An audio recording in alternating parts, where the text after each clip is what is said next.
whispers are circulating through the automotive community that Citroen is currently cooking up a brand new flagship model, dubbed the DS8, to replace the out-of-production C6.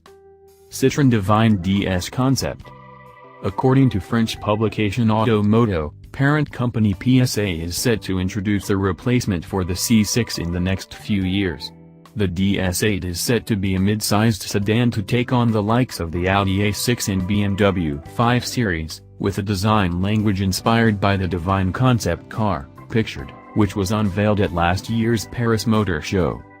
The interior of the DS8 is expected to be uber luxurious, with that special Citroen charm that we've seen in many concepts over the past couple of years. The manufacturer confirmed last month that new DS models will feature exotic materials too, like granite, inside the cabin.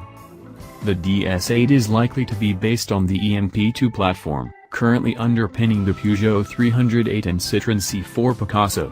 For the flagship, the platform will apparently receive a sophisticated suspension setup to provide an ultra-plush ride.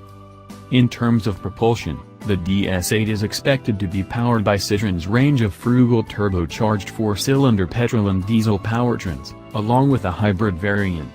It's unknown at this stage if such a model would make it to Australian shores.